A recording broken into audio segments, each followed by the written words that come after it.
Good morning, class 9. I hope you all are doing good.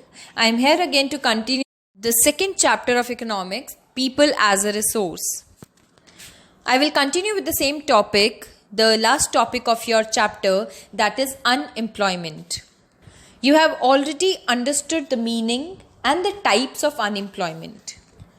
Unemployment differs in rural and urban areas. In rural areas, seasonal and disguised unemployment takes place, and in urban areas, usually educated unemployment takes place. Now, moving on, we understand the implications of unemployment. What are the detrimental effects of unemployment on the Indian economy? Detrimental means harmful effects of the unemployment. What if there is more unemployed population in a particular country? It leads to wastage of manpower resources. Of course, when the person is educated and he has knowledge and skills and he is not employed anywhere, so there is wastage of knowledge and skills. People who are an asset for the economy, who can be valuable for the economy by earning, they turn into a liability. There is a feeling of hopelessness. Hopelessness is the feeling where we feel that I can't do anything.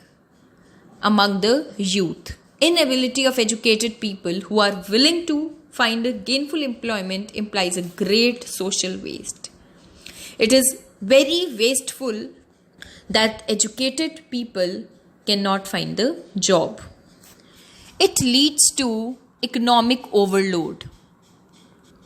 The dependence of unemployed on the working population increases. Economic overload means when the person is not earning, when he is between 15 to 59 years and he is able to work and he is not working or he is not getting a job, then he becomes a burden. He becomes an overload on another person who is earning. So, dependency ratio increases. The quality of life of an individual as well as of society is affected. Hence, unemployment has detrimental impact, harmful impact on the overall growth of an economy. Increase in unemployment is an indicator of a depressed economy. Depressed economy, I think you can understand by its name only, when the growth rate of the economy is very less. It also wastes the resources which could have been gainfully employed. Now, children, a very interesting thing. In case of India, we are saying we have unemployment problem. So many people are without work. But if we see statistically, if we see the number, the unemployment rate is very low, just around 2 to 3%. Why? Because a large number of people, they are employed, but they are earning very less. They are not earning as per their capability. They are not earning according to their skills and knowledge. They appear to work throughout the year, but in terms of their potential and income, it is not adequate for them. It is not appropriate for them. And why people are employed in these kind of activities? Because poor people cannot afford to sit idle. They tend to engage in any activity irrespective of their earnings. If they are earning very less amounts, if they are earning less than the minimum wages, they still do the job. Because those earnings keep them on a subsistence level. Subsistence level is a level on which they are just living. They are able to earn this much that they are living. Moreover, in our country, the employment structure is characterized by self-employment. Children, there are two types of employment, self-employment and wage employment. Wage employment is when you are employed under someone and you are getting wages. Self-employment means you are opening a small business or you are started selling something. You are employing yourself. You are earning profit. You are not working under somebody and you are not getting wages. So, in our country, mostly people are working as self-employed, and especially in the primary sector. They have their own farms and they start working on that. The whole family contributes in the field. Even though not everybody is really needed. The same thing which we have done in disguised unemployment.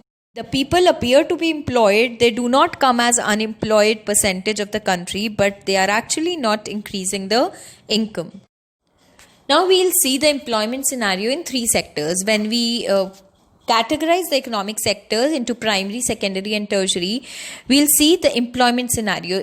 That means that what is the kind of employment in all the three sectors. So first is agriculture. Agriculture is the most labor absorbing sector. What do you mean by labor absorbing sector? Is that so many people, so many labor is needed in agriculture. Because in our country, we do not use much machines, and because the technology have not reached to the lowest level, so we need so many people, so many farm laborers to do the work. So it is called the labor absorbing sector.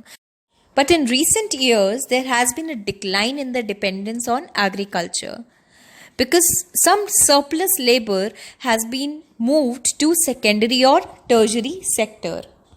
And the people are becoming aware, and many people are sending their children to study outside and to do the jobs outside. When we talk about secondary sector, most of the labor is doing job in small manufacturing, small scale manufacturing. Small scale manufacturing is the manufacturing which does not require huge capital. So the small scale industries are most labor absorbing. In case of tertiary sector, nowadays various new services are coming, like biotechnology, information technology, and so on. So many companies, you also know, multinational companies are coming up, and they are also employing a number of young people. With this,